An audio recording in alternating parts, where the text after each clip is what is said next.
We want to welcome you to another episode of the Bike and Bradley Sports Scene here at WAT AM 1110, our new studios on Cumberland Avenue and corner of Methodist Street. This is the first show from this new headquarters, and of course it's very, very nice. A little bigger than the old studio. Yeah, a little more room in here. But a little prettier and probably a little cleaner too, for that matter.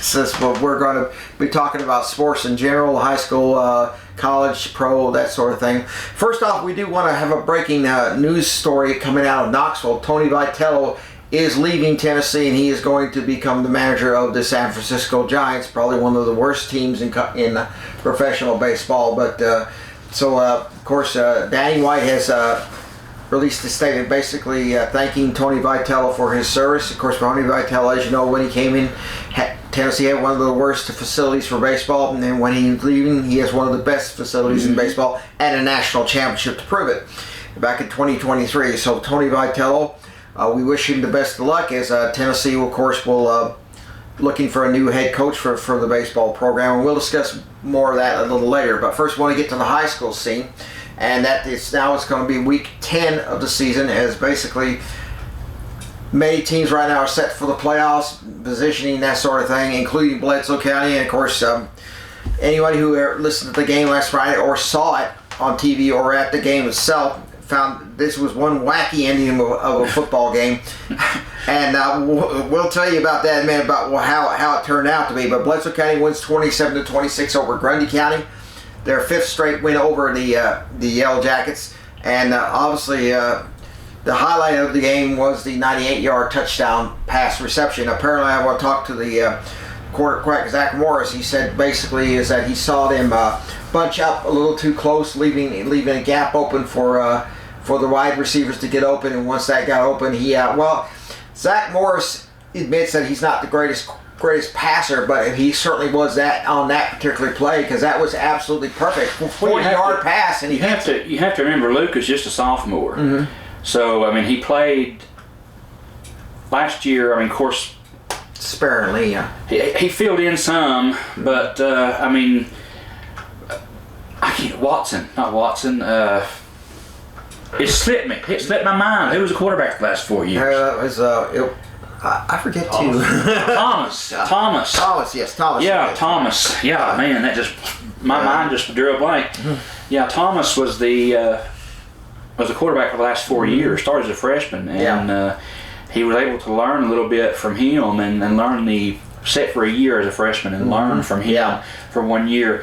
Luke has some growing to do, but considering that he's a sophomore, he makes pretty good decisions in the pocket. You're right, Mike. That pass Friday night against Grundy County hit Dallas in stride. That was a thing of beauty. It was, if you go back and watch the replay to that, there was another receiver. I think it was Burgess on the left, who was also open, running down the side. So either one of those guys could have gotten that pass. But he threw it to Dallas, and we went 98 yards to the house. And Dallas was at least 10 yards ahead of his defender, and once he hit that ball, he caught it in stride. Really didn't even look back. He just caught it, and 98 yards. I think that ties a record for a touchdown pass for a Bledsoe County quarterback. I'll have to find out later about that, but Bledsoe County wins 27-26. And now what happened was, at the end of that game, Bledsoe stopped Grundy County on a 4th down 16 with less than 2 minutes to go. Had the ball at the Grundy 43. Now what happened was that, somebody decided to do a bad case of foot in the mouth deal on Grundy County's part. And it was like not 1, not 2, not 3, not 4, but 5. Well, it all started with a pass interference that flipped the field. We were on Grundy's 40. We went to our side.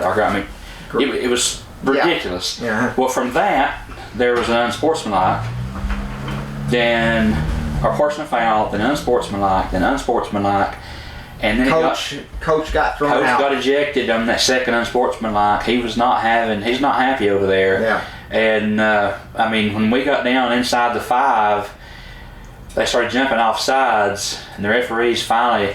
You're looking at the pros and colleges a runoff for that. Yeah. TWSAA doesn't do that particularly, but they did Friday night. Yeah. I mean, they kept jumping off sides to try to, just get them closer and closer and let them get the ball back. But the referee just basically was to the point they were fed up with that, what they were putting up with, and let the clock run out.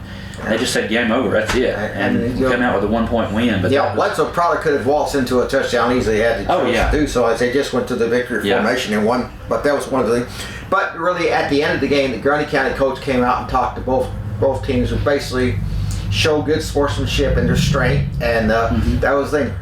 Now Grundy County was 7-1 going into that game. If they had won, they would have gotten locked down second place. But as a result, they lost to Bledsoe County, so they dropped to third. Bledsoe County has second. They're locked in for second solid, even if they lose to Monterey 2 weeks from now. But what's going to happen is that Bledsoe County will host the first round game.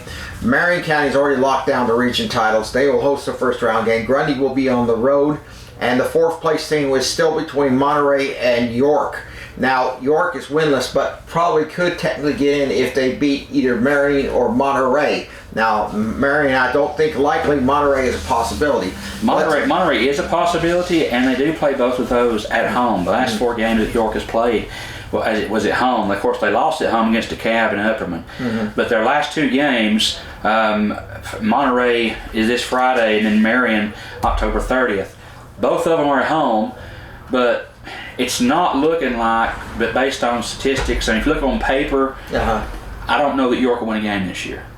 I don't know that, because when we were playing, their starting quarterback had got into some trouble with the team, and he dismissed him from the team, actually suspended him, and he quit. Well, after we beat them on our home field, hard fought game. I mean, it was neck and neck all the way. Questionable of whether or not he should have punted that ball when there was 3 minutes to go, but I mean, hindsight, again, you woulda, shoulda, coulda, don't really count now. But when we won the following week, 6 other players quit, and a lot of those were skill players and starters, so that really threw the season for a loop. And it's just been a scramble to get people to step up and start playing at York. This was a year when they came within 1 game of appearing in the state championship game. We don't know whether there'll be a coaching change at York at the point. I wouldn't be surprised if there was. But you hear a lot of rumors. You hear a lot of rumors. I know that there's. I'm not going to say one way or the other about that coach, but I've heard a lot of people say good things and bad things about him. But nonetheless, regardless of what he said, she said, they said, want to say, didn't say, there's turmoil in Jamestown with the York Dragons, and it's going to be keep an eye on that, see what happens in the off season. Okay, well, of course, what that means for the playoff situation is that Bledsoe will be having 1 more home game this year, other than the regular season, and of course, Monterey will be a Thursday night game. That will be the season closer for Bledsoe County. So if Bledsoe County beats Hutland and then beats Monterey, they'll finish 8-2, which is a pretty good record to be considered. Now, of course, we don't know exactly who Bledsoe County will be playing in the playoffs. We will not know first. If it ended today, of course, remember, the regions that we have, the vast majority, ourselves included, the vast majority of the regions not only have at least 1 region game left, and most of them have 2 games left, and they're both region games. That's no different for the region west of us, which is region 3. Region 3. Region 4. We're region 3. We're region 3. They're region 4. Yeah. Okay. Yeah. You're thinking region 2 last year.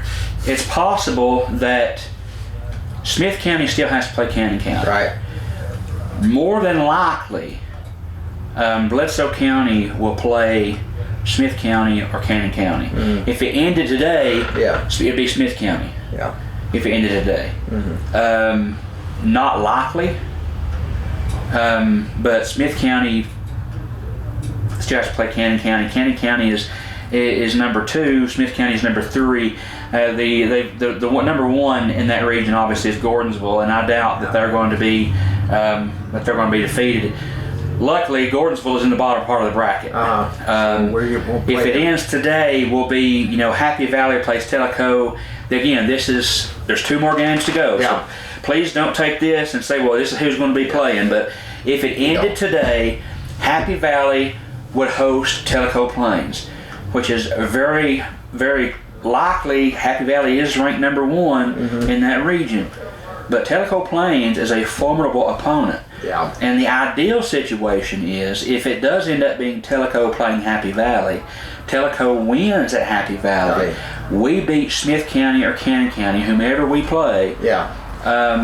If that's the case, Bledsoe County would then again host the second round game. Because in the odd years, the lower seed hosts the second round game. So basically, Bledsoe would not have to go on the road. And in the way that it's set up after that, if Bledsoe wins the first round game and has the potential to host the second round game, then Bledsoe would again, because of the way it's lined up, the winner of that game would host in the quarterfinals. That would be it.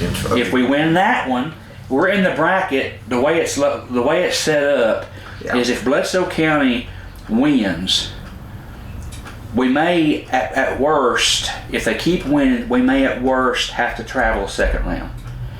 Otherwise, Bledsoe will be at home for the first round. Yeah. And if that Region 2 team wins against the Region 1 team, we'll host regardless. Yeah. Then we will host the quarterfinals, and we'll also be in the part of the bracket that host in the semis. Right. So it's the way the bracket falls. It's very possible Bledsoe County has and I'm not trying to, I know people say, oh, you're dreaming, but no, Bledsoe County has a legitimate shot to make it to round 3 and even the semifinals this year. The hardest thing for us is going to be Gordonsville or Marion if we make it there to the semifinals. That could be very interesting. Whomever wins. I mean, they're obviously the favorite because they're both number ones in Region 3 and Region 4. But again, you can't ever tell because there are some really good teams. I mean, you've got Region 2 teams that are playing Polk County, Tellico. They're formidable opponents. Yeah. I mean, they can surprise a few people. Yeah. South Green is number 2 in Region 1 right now, but again, they still have region games to play like we do. So that could mix it up. But as it sits right now, we know pretty much that Region 3 2A is pretty set. I mean, you've got Marion, Bledsoe, Grundy, and then it's going to be York or Monterey, likely Monterey, but we just don't know. But Region 2 is pretty set right now. Yeah. But the other regions, it's not. There's still a couple games to play, so it could be interesting. So basically, Bledsoe will host the first round, could host the first round. I think according to is that the odd years, the lower seed would host a second round, which means basically if Happy Valley wins, they would come to us, probably. I don't know. Let's find out when we get there. It's rather convoluted and it's still somewhat. Again, we will not know until November 1st. That will be at 11 a.m. when the TSSAA will release the pairings, and then we will know. But we know this much: Bledsoe County will be hosting a first round game against a Region 4 opponent. That'll be the first host number 3 seed, second host the number 4 seed, third and fourth goes on the road. So basically, Bledsoe County is second. They've locked that in with that win over Grundy County. Of course, that was the game of the week in the Tennessee Valley, and that was a very interesting game. Both teams pretty much ran it up and down the field in the first half, but in the second half, the defense started to clamp down a little bit. But of course, one of the things that Grundy got down to the 5 on their first possession of the third quarter, couldn't convert. Now that was one of the keys. Couldn't convert on 3 out of 4 2-point tries. That was also, as I said, remember I said that would be key to that, and that's what happened. It did. And as a result, it was interesting, and the rather wild, weird ending that it had was just basically something that anybody forget here tonight. Of course, Bledsoe County, of course, trying to finish strong. They'll host Hutland out of Franklin County. That will be Friday night. That will be a 7:00 p.m. start time, and then it's homecoming, so there's going to be a lot of people going to ask that the fans show up to support the team during homecoming. And then Thursday night the 30th, not Friday night, Thursday night the 30th, They will be hosting Monterey to close out the regular season. Bledsoe could lose to Monterey and still finish second. So it would not. It would probably help Monterey if they beat us, but then that's a different thing entirely. And remind everybody that you said it October 30th. That is on a Thursday night against Monterey. Mm-hmm. This coming week, this Friday night, is homecoming.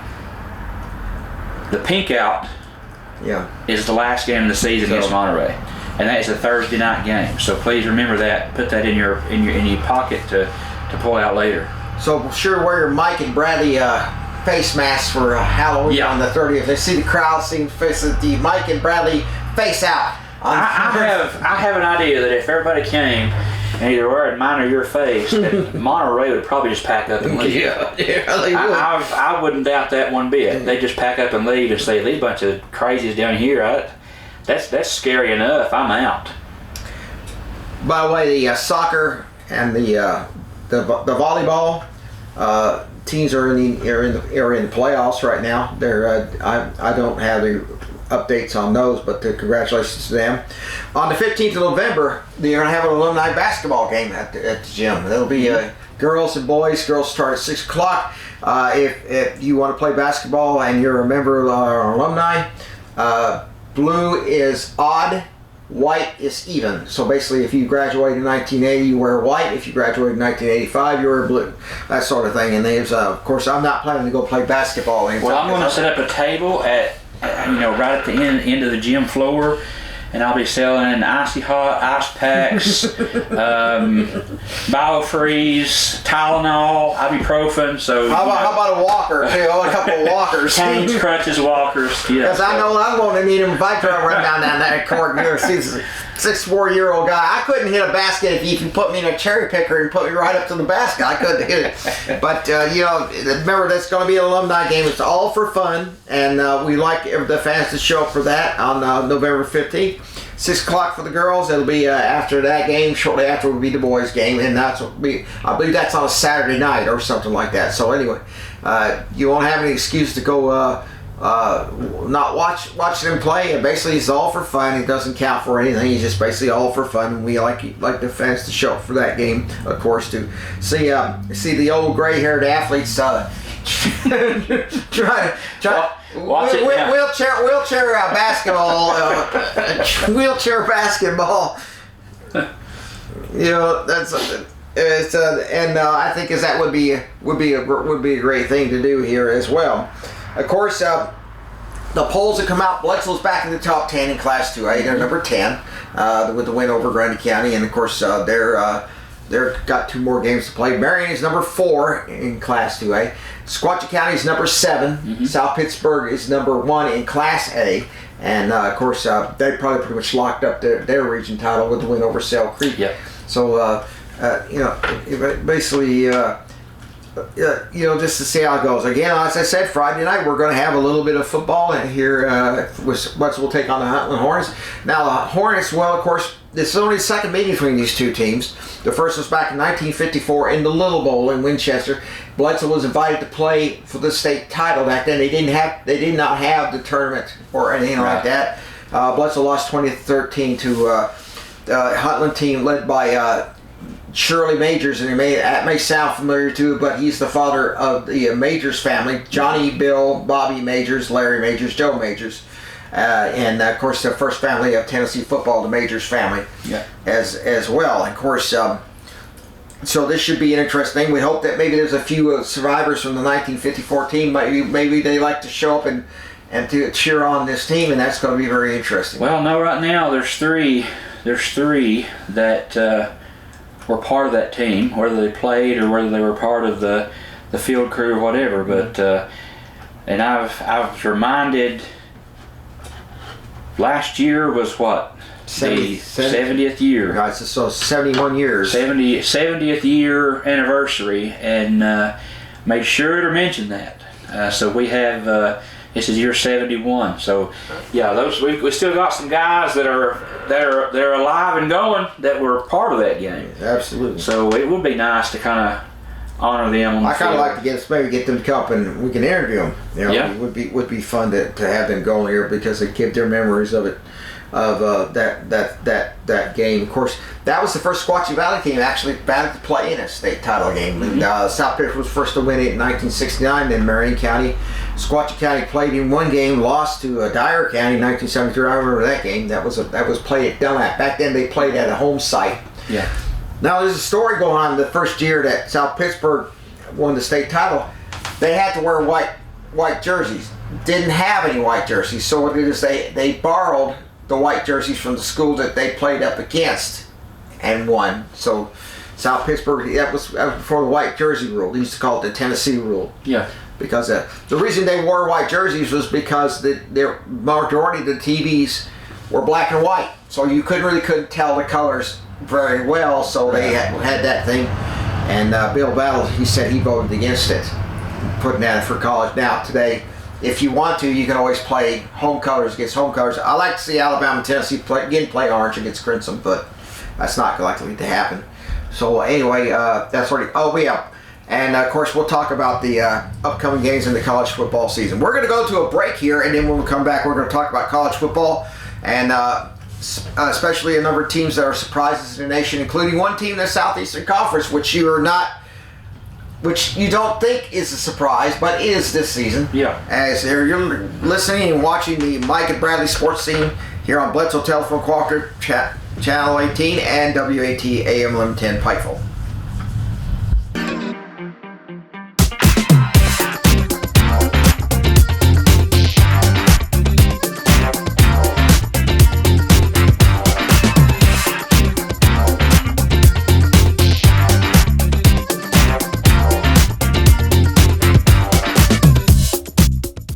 At Jason Lewis Dunlap Supercenter, we're committed to be better. Better prices, better vehicles, a better experience. Your Jason Lewis Dunlap Supercenter understands that you rely on us to provide you with the highest quality of used vehicles. With over 350 pre-owned cars, trucks, and SUVs. So what are you waiting for? Let us show you a better experience with the Jason Lewis Automotive family. Come visit us at Rankin Avenue here in Dunlap or on the web at dunlapsupercenter.com. A good bank has people you can depend on, people who grew up here and can handle today's issues and growing technology. Here at Citizens Tri-County Bank, this is the way we've served the community for almost 50 years. Ready to help you in person, online, and on our app whenever you need it. Choose the bank that cares about you. Citizens Tri-County Bank, the only community bank you'll ever need.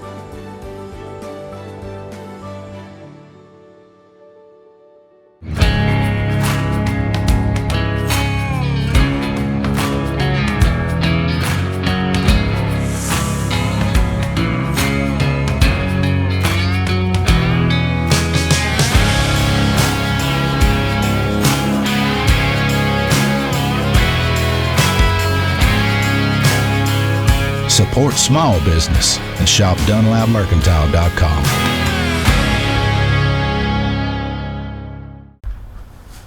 Okay, we are back. We're going to talk about college sports and college football, and of course the news that we just broke a little short while ago about Tony Vitello. But first thing, we're going to talk about the college football season, and of course the SEC. I don't think there's any undefeated teams left in the SEC. Pretty much everybody's beaten each other at least once.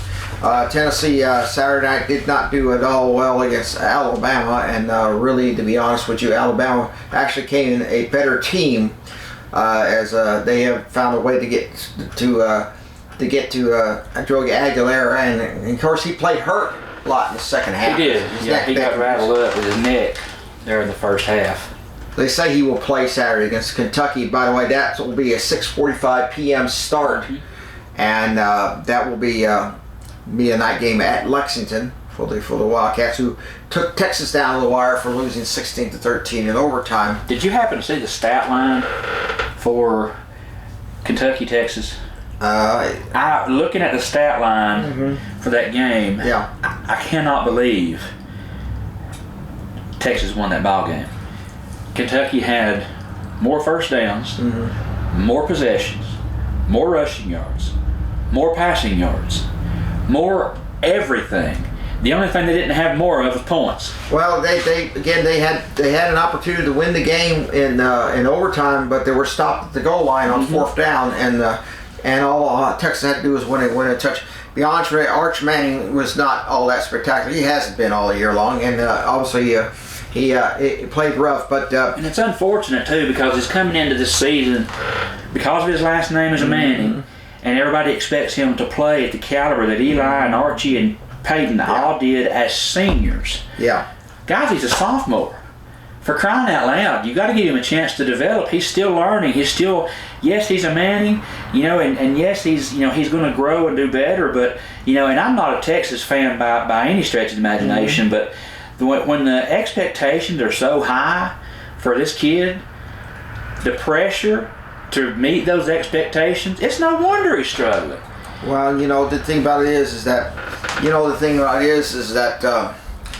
Archie Manning, when he played at Ole Miss, he went against Tennessee in '68. He threw 6 interceptions. Yeah, and basically he was a sophomore, and Archie Manning told his son Peyton, he said, "You'll probably throw 6 interceptions in the game." How many interceptions did Peyton Manning throw in a season? 6. It's basically his, and that it took a little bit going. Then you had Eli Manning, who basically was a little bit of a foul up at Ole Miss, but then he took a side by his father and said, "Hey, look, just be yourself. Don't be a Manning." And then he blossomed. I think you have to look at it this way: Kentucky won all the battles, but lost the war. Now we want to talk about a surprise team right now, and that will be the one team that probably nobody would suspect. That's Vanderbilt. 6-1 on the season, and for the first time since 1947, ranked in the top 10. So the second week of 1947, they're 6-1 for the first time since 1950, and they played Missouri Saturday at Nashville, and they're favored to beat Missouri, believe it or not. And game day is going to be at Nashville, so basically that's unusual. Could Vanderbilt play in the SEC championship game? It's looking more and more likely that they could, but like I said, they have a pretty good chance at probably finishing at least 8 or 9 wins in the regular season. It just depends how they go. Yeah. And and to be honest, and I will say this right now, they could beat Tennessee. That's how good they are. Diego Pavia is coming there and just absolutely has ignited Vanderbilt on to being a good team. It hurts my heart to say it, but they are a solid team. One thing that's going to help Tennessee with the two ranked games that we have left, Oklahoma ranked number 13 right now. That might change after next week. But we host Oklahoma on November 1st, and then we play New Mexico State and Florida, and then we host Vanderbilt on November 29th. So it is going to help us to have that home field advantage. But still, I mean, Vanderbilt is probably outside of Alabama and Texas A&M and Georgia right now. Vanderbilt is probably gosh, it hurts my heart to say this. They're probably one of the better teams in the SEC right now. Texas A&M, they're the only SEC team right now that's undefeated. Yeah. They're 7-0 overall, 4-0 in the SEC. Alabama's 4-0 in the SEC, 6-1 overall. They haven't played each other yet. They haven't played each other yet, and I think they do, don't they? They play like I don't know what the I'm not sure what their schedule is, but it's an interesting thing. Is that you look at these teams who were supposed to be, sure shots. Texas was supposed to be was the preseason number 1 and quickly tumbled out of the ratings. They're back in, but by sure they have not played very well. They have not played their best football. Oklahoma, of course, is a better team than they were last year. Vanderbilt, of course, Diego Pavia and Clark Lee is basically maybe somehow. And I always said this about Vanderbilt. The biggest problem with Vanderbilt is not the talent level, it's the academics. Because remember, in the 1960s, Vanderbilt was reasonably competitive in the SEC. Yeah. And what happened was the academians didn't like the idea of a football team winning there and took over and made it nearly impossible to get. You could get good football players that could go to any college and get a degree and be as smart as all get out. But at Vanderbilt, unless you were super smart, you ain't getting in. Well, now, one thing that is to their advantage is a lot of those academic folks who have graduated from Vanderbilt have massive salaries and a lot of money to throw around as far as the boosters are concerned, and the NIL just plays right into that. That's because now they say now they're saying we can still be academic and we can still win at sports. And the money is being thrown around, and you can see that that they had a renovation of the stadium. Yeah. They're they're number 10 in the nation, which is unheard of for Vanderbilt. So I mean, you can definitely see the sway. And from what I understand, I mean, Vanderbilt's academic numbers are still the same as they were. Yeah. But now they're winning football games. So they haven't gone down. But Vanderbilt is bowl eligible for the second year, and some people are placing them in if they don't make the college football playoffs, either to the Gator Bowl or Citrus Bowl, which will be a good jump for them. As for Tennessee, of course, there's still a few people wanting Heupel fired. That's not going to happen. I'll tell you that right now. That'd be the biggest mistake. Some people after the Tennessee game wanted Kalen DeBoer fired. I don't because he didn't beat him by enough of a score. So it's just. It's just that you can't please everybody, and you shouldn't even try. There's a story one time about Robert Nealon. He gets in the hotel after a away game. He wins big, and there's a bunch of fans saying, "There's the greatest coach in the world." And Nealon took a look at him and said, "That's not what you so and so said a few weeks ago." he knew what was going on with these guys. He's not stupid, He didn't mince words at all. He didn't mince words at all. Dylan was like that. The way it is. Yeah, he said, as he told one player one time who was really concerned about the sniping going on at Nealon, and says, "I'm not sure if I want to go into coaching where this is going."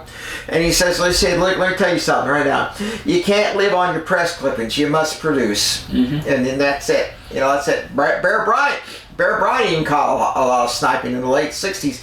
He was having terrible seasons. He was close to losing more than he was winning.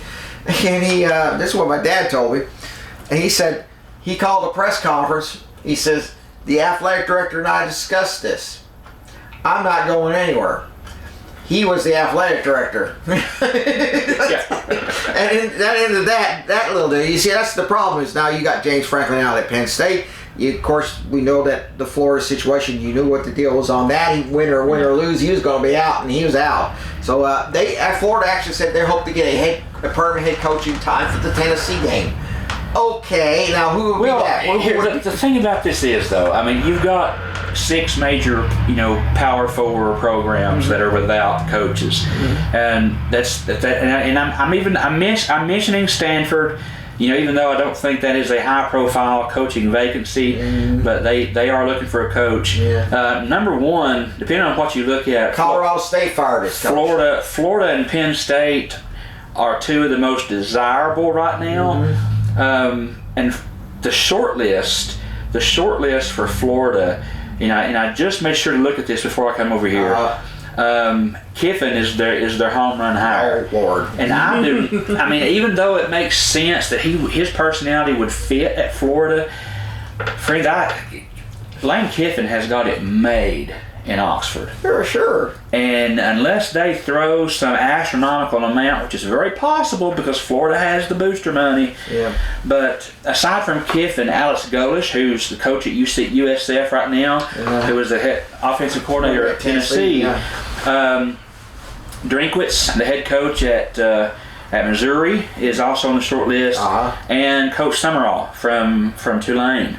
James Franklin is also considered a possible candidate. Franklin is. I seen that a couple weeks ago, after he was fired from Penn State. And as far as Penn State's concerned, they're really looking at the top 3. They're looking at, of course, Kiffin's in that mix, but he's not their top 3. Cignetti, the head coach at Indiana right now, who is number 2 in the nation, proving that Indiana is not a fluke. Had a really good year last year and having a better year this year. So he definitely has and you were talking about putting 3 and 4 stars and even 2-star recruits on the field and winning ball games at that level. That says a lot about the coach, not just as him, but his staff. The Big Ten is notoriously weaker than the SEC. Matt Rule is also a possibility, head coach at Nebraska. And then the interesting thing with me was Freeman, the head coach at Notre Dame, is on that short list. Would he leave Notre Dame to go to Penn State? And I don't know. I mean, he said that they didn't think Franklin would leave Vanderbilt with the program that he had built and the success that he was having to go to another place, but he left for Penn State. And of course, you have Arkansas. Do you put the interim coach Petrino, who had a run with Arkansas before. Does he get it? Does Lashley get it? Does Coach Campbell get it from Iowa State? I mean, those are Mike Gundy. Mike Gundy is also available. Oklahoma State. They've got Arbuckle is their ideal, and he's the offensive coordinator at Oklahoma right now. They're wanting him. Virginia Tech. Is this the chance for Frank Beamer's son Shane to come and take over the helm at Virginia Tech and leave South Carolina? He could be going to a place that's got less competition, and season in and season out, he would be leaving the SEC. That is a possibility. And the last on the list is UCLA, as far as the desirable Power 4 conference. UCLA, do they give it to Coach Skipper, who's the interim coach now, or do they give it to Neuheisel, who's finally seemingly found a way to utilize, as an offensive coordinator, to utilize the talent that he had in Nico, or has in Nico? They've won the last several games since the firing. Yeah. So, and then of course Mike Freeman from Notre Dame is on that short list too. But there's so many that with those coaching vacancies, I mean, you say not on the short list for those schools, but that puts Napier, that puts Franklin, that puts Pittman, that puts Gundy, that puts Bry, that puts all of those guys who were big time coaches on the market to fill in some of these vacancies. Maybe you would go to the smaller. Tennessee Tech's coach is undefeated. Mm-hmm. The big schools, like maybe he'd fit in right. Maybe he beat it. You got these smaller schools. Look at this. You look at Butch Jones. Mm-hmm. He was at Cincinnati. He was at Central Michigan. He comes to Tennessee, has 4 good years, and goes right down to 2. I think he never really quite got it. You look at Derek Dooley, and then Derek Dooley was proved that just because you coach at a small school don't mean you're going to make it in the big school. And to be honest, Derek Dooley was behind the 8 ball from the very beginning. And never Derek Dooley got that job at Tennessee because of his dad's success at Georgia. Yeah, they thought. Well, I think part of also the fact is that David Cutcliffe, who was a leading candidate, turned it down because basically he wanted to fire every one of the coaches on that staff and bring his own people in there, and they wouldn't let him do it. And so that's basically. And also, I don't think David Cutcliffe was too interested in getting back into the high pressure world of Tennessee football. But I'm going to be honest with you right now. We don't know how this is going to turn out. That Florida says they're going to hopefully have their coach in place by the Tennessee game. I don't think Kiffin's going to be that, because Kiffin would have to leave Oxford early to do that, and he's not going to do that. That sort of thing. But like I said, I really don't see any of those I mentioned on the short list. Kiffin, Golis, Drinkwitz, and Summerall are all head coaches right now, and I really don't see them up and leaving. Signetti's not going to leave Indiana now. Mid-season, and just go and coach, even if it is Florida. I think Florida's dreaming as far as hiring a coach. They may hire somebody to come in for the last few games. And then fire them and open it back up, which would be silly to do that. But then of course you also have the teams that have coached in the hot seat. Florida State, they put out a statement that they are committed to Mike Norvell at least to the end of the season. LSU, Brian Kelly they're calling for his head. Stoops at Kentucky, Wisconsin, Hugh Freeze at Auburn. And even the coach at Maryland's on the hot seat. So there are some potential other vacancies that could come up. The only downfall for Florida, LSU, and even Auburn, those schools, the buyout for their coach is astronomical. Absolutely. And the reason they don't want to fire them is they don't want to pay that buyout. Yeah, they don't want to pay that. So I don't know. It's going to be interesting. This coaching carousel, even at the end of the season, it opens up who will go where, and the success that they will have remains to be seen. James Franklin came to Vanderbilt because he was an assistant coach at Maryland. Okay, and they promised him when the coach first stepped down, you will get the job. Well, when the coach was stepping down, they named somebody else. Well, Franklin said, "Oh, fine, I'll go someplace else." He goes to Vanderbilt, wins 24 games, beats Tennessee twice.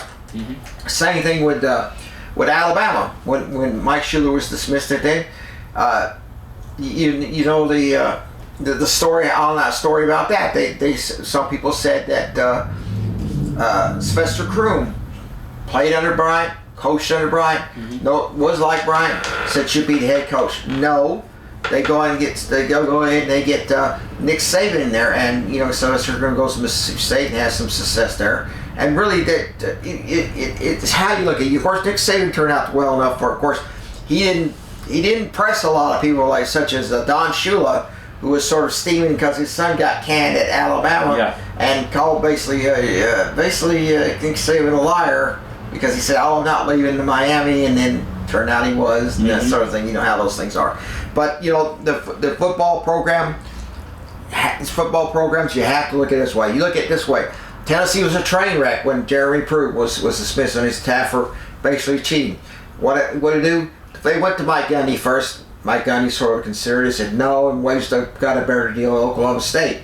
He wished he took the Tennessee job. Yeah. Anyway, but it really is that was more or less a courtesy thing because the athletic director knew who he wanted, and that was Josh Heupel because he had worked with him at the school where he was at. He came and he turned it around immediately because he knew exactly what he wanted to do and how to do it. He had Milton, he had Hooker, he had all those guys come in there, and suddenly it's happy days are here again for Tennessee football. So it's just how you look. Tennessee's not going to fire Heupel. Alabama's not going to fire DeBoer, and they're not going to fire Clark Lee at Vanderbilt. In fact, Clark Lee, don't put me on the hook for this. Don't put me on the hook for this because it would be a little premature. But Vandy could go 11-1. It's possible. It's very possible. If that were to happen, Coach Lee could catapult himself into a potential landing spot if he were to leave Vanderbilt, which I doubt he will. He's alumni there. He's not going to leave. He could if you throw enough money around. And of course, you're going to see this every time. Every time a coaching vacancy comes up, especially at a prestigious school like Florida or Penn State or Arkansas or Oklahoma State, every single time for the past couple of years, you see names. John Gruden. You see Nick Saban's coming out of retirement. Yeah. Please. Nick Saban's in his 70s. He's not going to go back into the coaching. The only way that Nick Saban would come out of retirement and coach is if he was inheriting a team that was already put together and winning. He's not going to go to a team and build it the way he did Alabama. He's not going to build it the way he did LSU. He's not going to build it the way he did Michigan State. He's going to inherit a team that, if it like say for example, Coach Day from Ohio State just up and retires. Ohio State is in their heyday. Would Saban go? I don't think he'd go to Ohio State, but that's what I'm talking about. The type of program that he would have to go to. Saban coached at Michigan State, so he has big tax for it. But the thing about it is, that one of the reasons that a lot of coaches step down after long roads is because the one thing that they hate doing most of all in the end, and that is go out and recruit, beg kids to come play with you. Coach Bryan, he said that was the one part of coaching he never liked, which was to basically go down there and try and recruit these guys and beg them to come. He said the best way to get a player to come to you is get to their mothers. Now you really don't get a chance to recruit them. It's just you got to pay them. Yeah. Who's going to pay them the most? Yeah, it's like it's like Joe Namath. Joe Namath wanted to go to Maryland, but he failed the boards a few points short. Okay. Somebody told Burns that you better get Joe Namath, he's available. Penn State didn't want him around because they didn't want him competing against them. And so what he does is that he sent Howard Schnellenberg up there, gave him a wad of money, tell him get up there. And he said he gets up there and talks to his mother.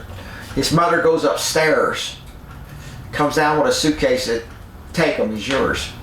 That's how simple it was back then.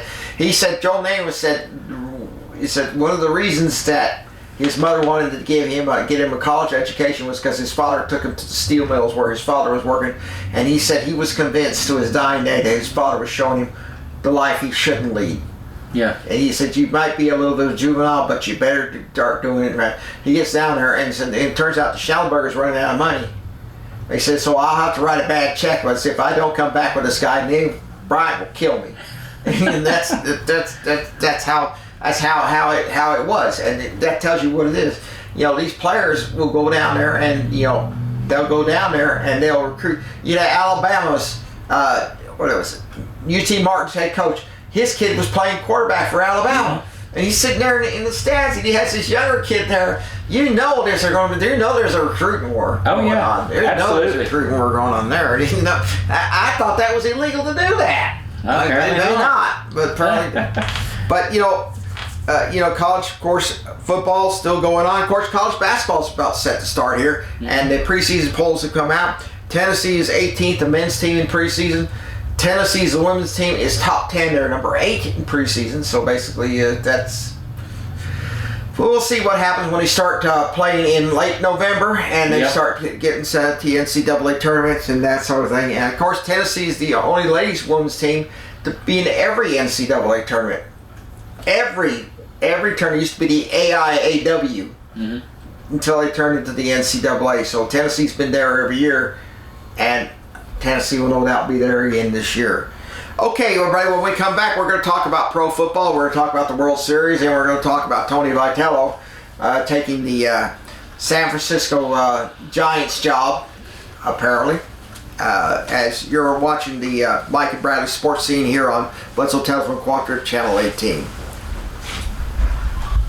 At Jason Lewis Dunlap Supercenter, we're committed to be better. Better prices, better vehicles, a better experience. Your Jason Lewis Dunlap Supercenter understands that you rely on us to provide you with the highest quality of used vehicles. With over 350 pre-owned cars, trucks, and SUVs. So what are you waiting for? Let us show you a better experience with the Jason Lewis Automotive family. Come visit us at Rankin Avenue here in Dunlap or on the web at dunlapsupercenter.com.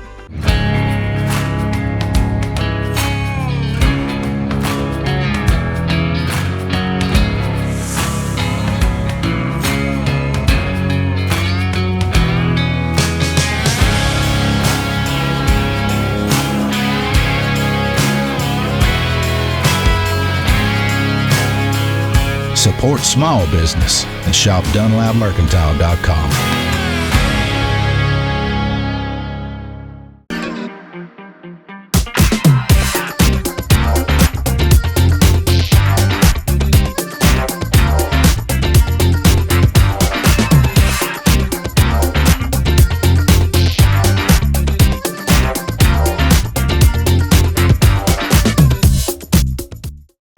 A good bank has people you can depend on, people who grew up here and can handle today's issues and growing technology. Here at Citizens Tri-County Bank, this is the way we've served the community for almost 50 years.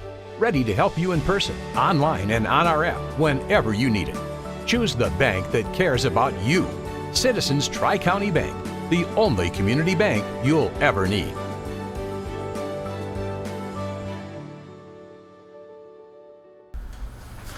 Okay, we're back. We're going to talk a little about pro football as the season has started, and we're midway through the season. As a number of NFL teams are doing quite well, others are not doing so well at all. They have already fired a coach at Tennessee Titans. Already fired their head coach, among other things. Of course, first the NFL season. Well, I think it's about the 5th or 6th game of the season, I believe. They're on the 6th game, 7th game.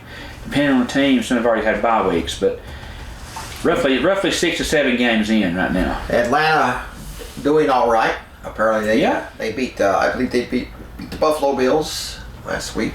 Yeah, well, the Falcons are 3-3 on the year. That's not bad. They did beat the Buffalo Bills. Buffalo was 4-2 in the year. In the second, they're second in the AFC East, and Buffalo was one of the contenders to be in the Super Bowl. I mean, you talk about Super Bowl as far as odds are concerned, and you mentioned your top 4 teams as it sits right now, 2 of which are from the AFC and 2 of which are from the NFC, Kansas City and Detroit, then Buffalo, then Green Bay as your top 4 teams right now as far as probability and odds. Now, if you believe in the odds and the betting lines and things like that of who's going to make it and who don't, that's the top 4 teams. But there's still a whole lot of football left to play. Even though they are, you look at those teams, and then you look at another percentage-wise in Indianapolis. They're 5-1. I'm sorry, 6-1 on the year right now. They're playing lights out football. So I mean, the road suit to the AFC Championship and to the Super Bowl obviously is going to lead through Buffalo and Kansas City. Unfortunately, the teams that were initially picked to do it, one of them was the Baltimore Ravens. They were pegged to do very, very well, and they're 1-5 on the year. They're struggling. That is not near as bad as the Jets, though. The Jets are 0-7 on the year. Yeah. But never know. Titans fired their coach, and they're dismal, and I don't know if they're going to get any better than what they're doing right now. But Titans used to be a pretty good team, but the last couple of years not been great for them. And we were 1-6 on the year, and they had the number 1 pick in the draft.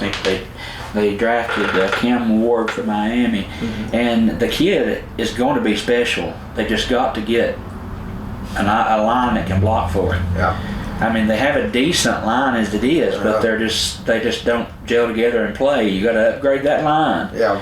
If you upgrade the line and give Cam Ward, he's got weapons to throw to, but if you don't have time to throw it, there ain't much you can do. So don't give up on Cam. I mean, you might give up on the coach, but don't give up on Cam. We got to have Tennessee's got to have some support. So that sort of thing. That story of Archie Manning when he was drafted by the New Orleans Saints after he played at Ole Miss, and to put it mildly, New Orleans was not very good in those days. In fact, he said he had one defensive back from the other team sacked him so often that he went up to the Saints line and said, "Why can't you block for the poor guy? I mean, I'm tired of sacking this guy. I mean, it's ridiculous." He said he would absolutely be amazed that Archie Manning would get up and keep going. And he said he admired Archie Manning. He said because he never stayed down, he never gave up, and he said he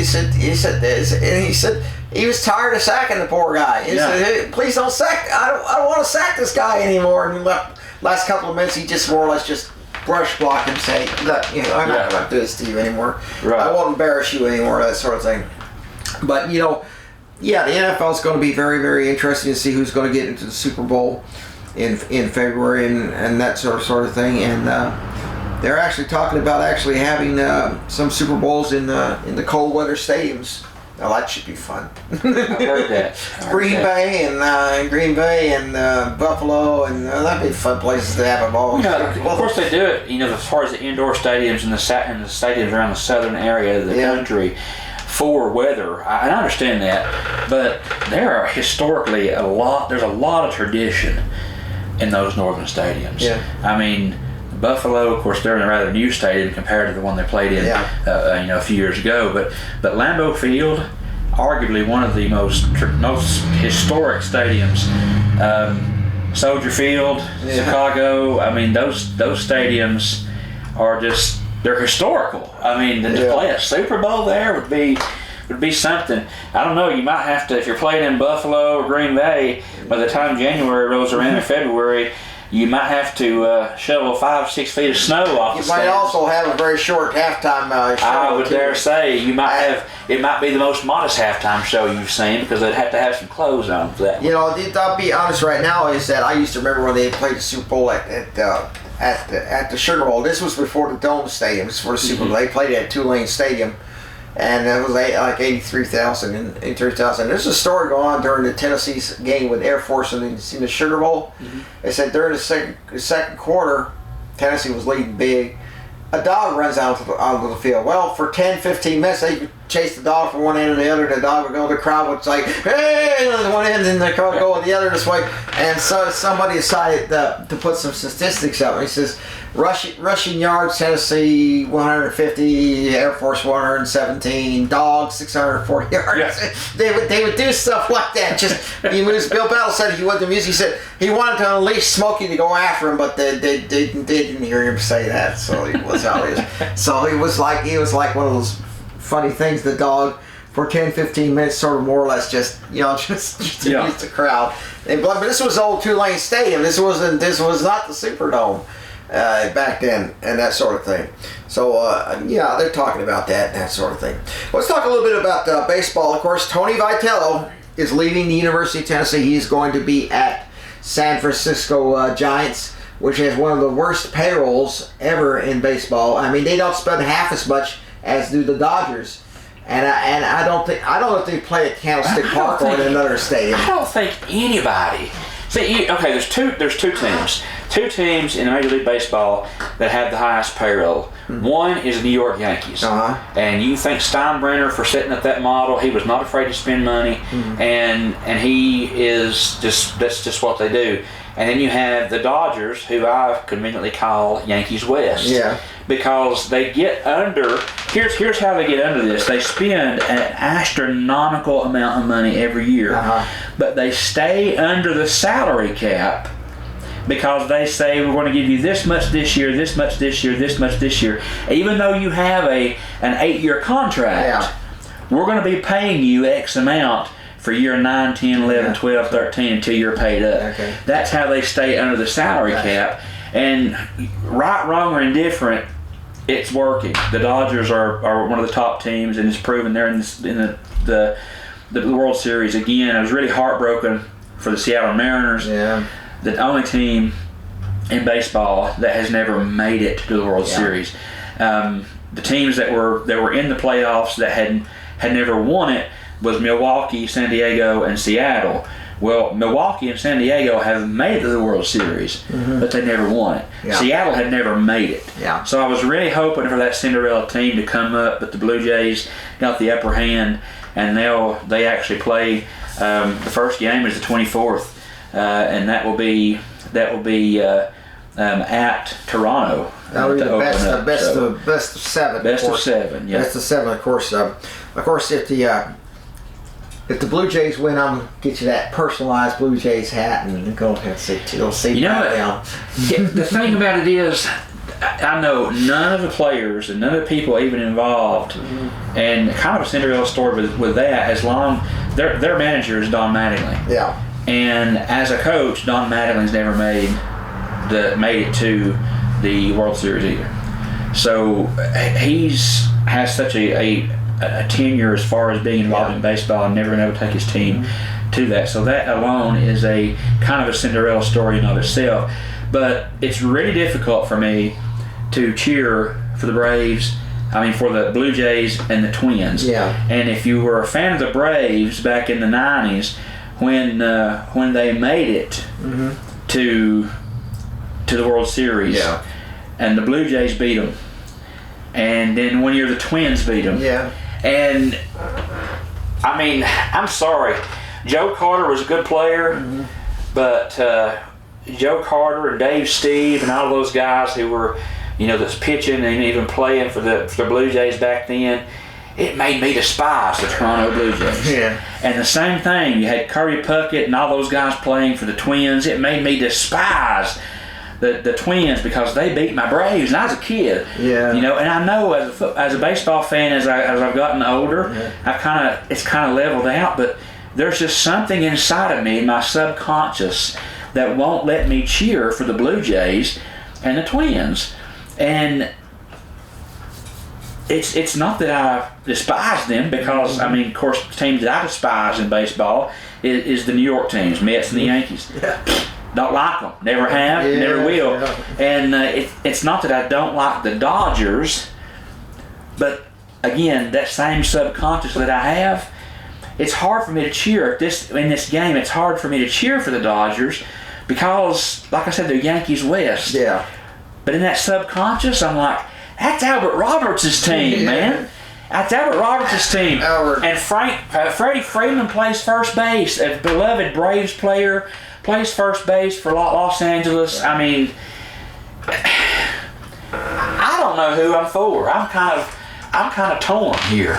Okay, while you talk about Mattingly, there's a place in Evansville, Indiana. I'm not sure it's still open up. He had a restaurant called Mattingly's 51. Okay, you go in there and you have all the uniforms. The usual symbols of you're a baseball player and all that.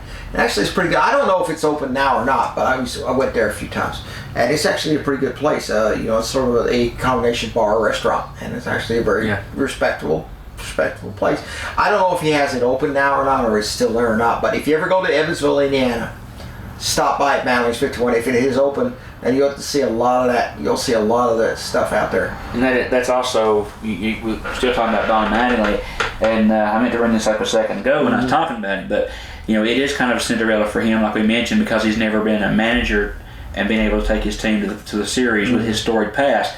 But I still, it's hard for me to cheer for the Blue Jays, but it's hard for me to cheer for Don Mattingly too, because he was the coach of the Marlins that year, a couple of years that they continuously plunked Ronald Acuna at the plate over and over and over. Now, whether the management was involved in that or not, or whether the players took that upon themselves, is irrelevant. But it happened, and if you're a Braves fan, the last couple of years when the Braves played the Marlins, if Acuna got up to bat, they're going to hit him.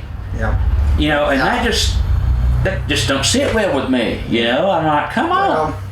It happens. The thing about it is with Tony Vitello leaving, and to manage the San Francisco Giants. Remember, he took over a team at Tennessee that had the worst facilities in the country in the SEC, and his efforts helped it build it into the best in the SEC and in the country. He won a national title, and and I think the reaction of Tony Vitello is that the fans thank him for it. He was at a spring scrimmage or a preseason scrimmage, and they begged him to stay. But I think Tony thought maybe this was something. Now, he may not be succeed. He may 2 or 3 years maybe out as manager of the San Francisco Giants, which he'll probably come back to the SEC everybody had to get their start. Most of the time, it's rare. I mean, it's happened before. Don't get me wrong, but it's rare that a Major League Baseball team looks to the college rank to hire a coach.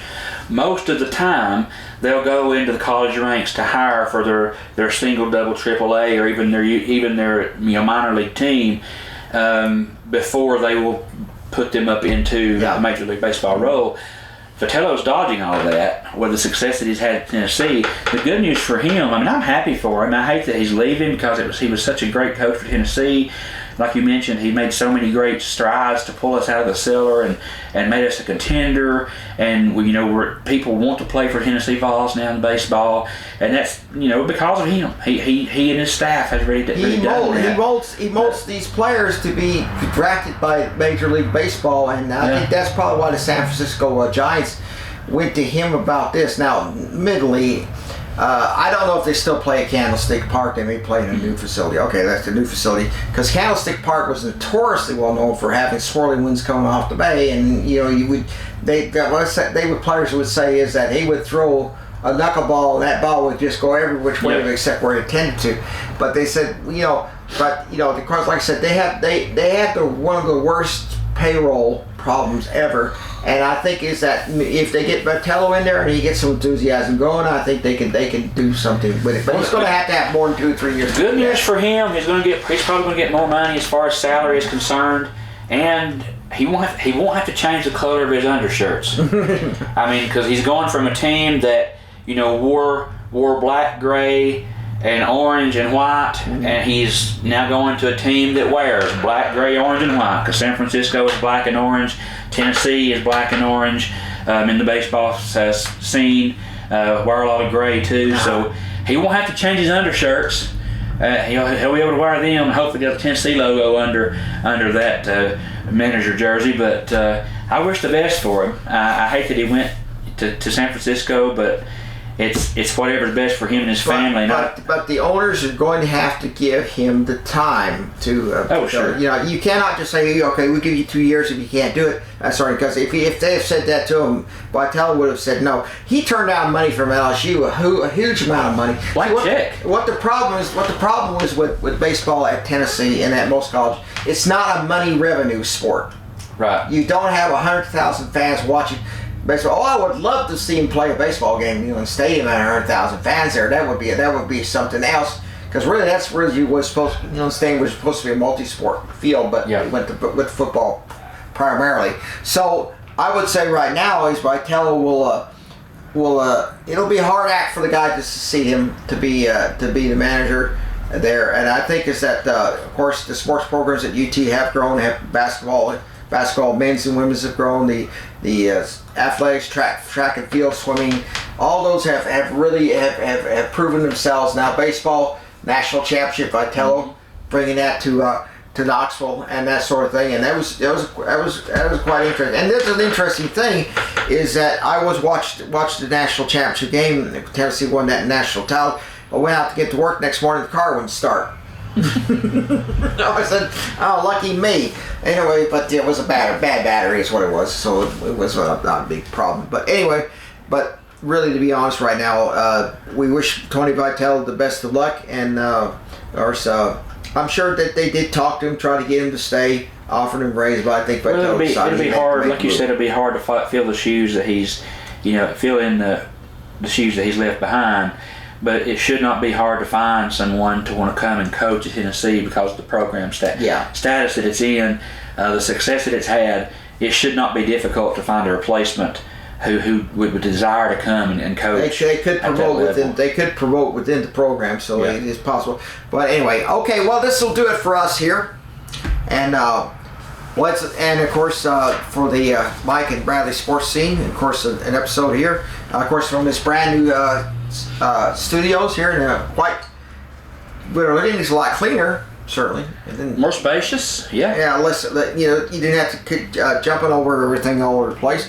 And obviously, everything. I think Billy is quite proud of this new stadium. Of course, Friday night, Bledsoe County will be hosting Huntland. That will be homecoming. They'll have their homecoming ceremonies. Of course, the crowning of the homecoming queen Friday night, and of course, we'll have the game for you pregame at 6:30 with kickoff at 7 p.m. And then, of course, the Monterey to finish out the season on a Thursday night. That'll be Thursday. That'll be October 30th, not Friday, October 31st. As Bledsoe County will finish out the regular season with Scouts with Monterey, and then of course the playoffs, first round at least at home. And of course, again, Tennessee, Kentucky, that'll be Saturday night. There'll be a 6:45 kickoff at Lexington. And of course, Oklahoma's still up in the air. Tennessee hoping to get a night game out of that so they can have a little blackout thing going on there. And so, but anyway, we bid you farewell. And we will see you in the next episode of the Mike and Bradley Sports Scene. Bradley, you got some final words to say, and I know you do. I sure do. Got to close it out like I always do. Go Blue, go Braves, and go Big Orange. It should be go Dodgers this week. I mean, can't do it. No, you got it. Can't do it. Albert will whip you from one end to the other. No, can't do it. And he's going to make you wear a Dodgers hat. I got to stay with the Bees. Blue, Braves, Big Orange. Yeah, whatever. Sorry. But like I said, anyway, Albert's going to make you wear that Dodgers hat.